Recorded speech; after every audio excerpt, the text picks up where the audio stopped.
I need to respond to your video.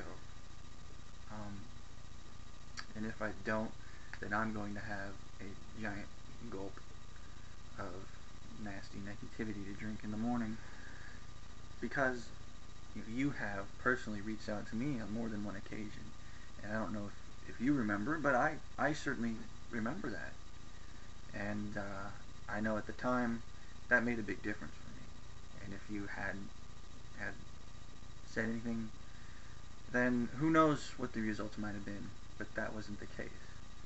So, first of all, I think that besides the advice I'm going to offer, the greatest thing I could do to help you now would be to pray for you. And I'll admit, and this is also something that belongs in my own cup of nasty, that I have been praying or thinking about the needs of other people very much lately. And I am ashamed of that. I'm not proud of that. That's not what I know to be the way to live one's life. But it's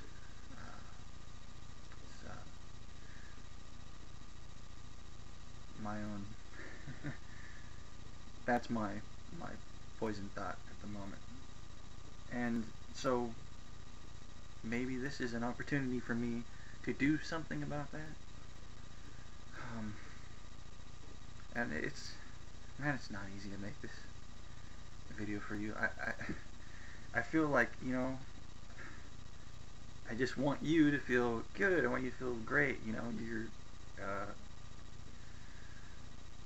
obviously a caring person. You care deeply about the needs of other people, and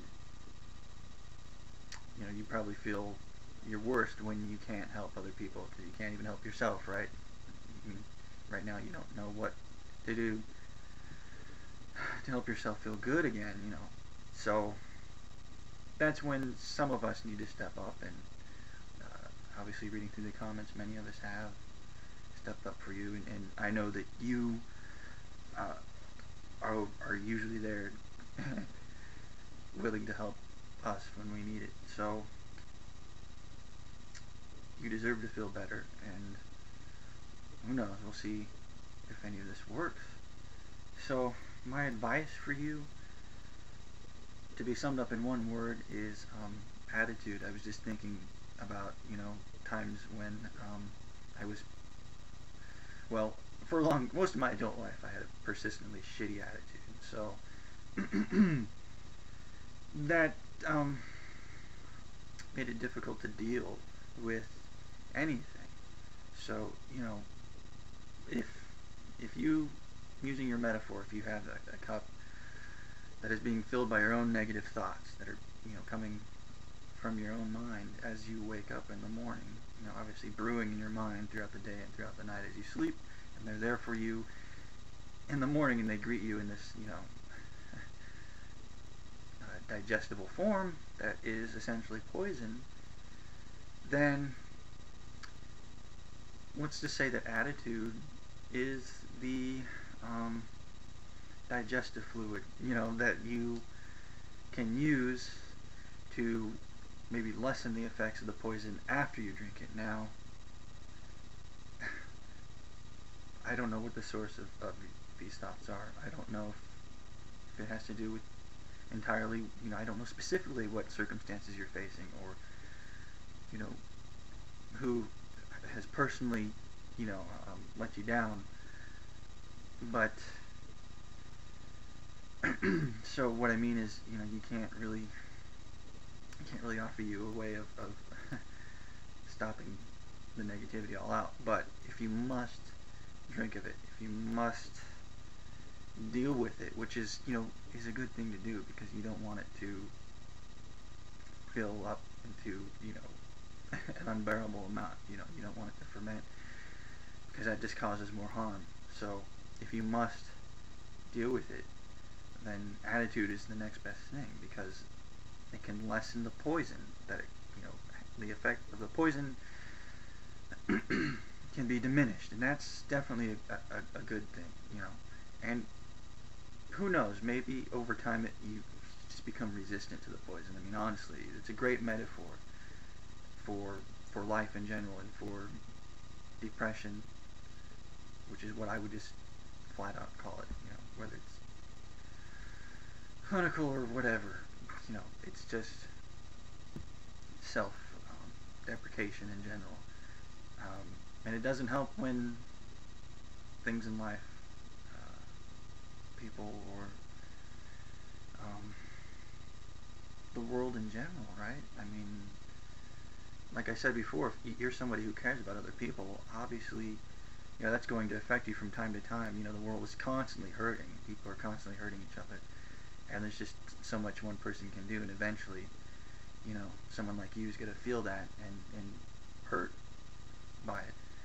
So, you know, I think there's always going to be a certain amount of poison in your cup. But again, the attitude, you know, what you wash it down with as you drink it, you know, makes a huge difference. So, I mean, I can't tell you precisely what attitude would be best in your case, but I mean, there certainly are attitudes that would not help you. You know, like if your attitude was just to lay down and just let to put up no fight at all. You know, I don't know what the word is for it, but and I don't think you're at that point. You're obviously still fighting, and you know, there's nothing wrong with asking for help. I mean, it's a hard thing to do in itself. So I think you're close to finding that attitude, you know, that works best right now for you. Attitude that helps you get through the shit that you have to partake of. And I don't know. I don't want to. I don't want to sound too glum. I mean, I want to tell you nice, happy thoughts, and I don't know. They escape me at the moment because I guess I'm. Yeah. I don't know. You know, the worse things get, the more attitude you gotta have. But you certainly don't have to have a badass attitude, and you don't have to become apathetic. But for your own sanity, I guess. Yeah, you gotta have some kind of put up some kind of barrier to protect yourself. You know, you have to draw a line at some point. There's just some shit you shouldn't have to put up with. There's some things that you know you don't need to solve. Maybe I know I'm kind of shooting in the dark. I don't know exactly what it is that's happening right now. All right, come on, Andre, hang in there. All right, kick some ass. Just fucking kick some ass. All right, hang in there, okay? You know we're praying for you. Peace.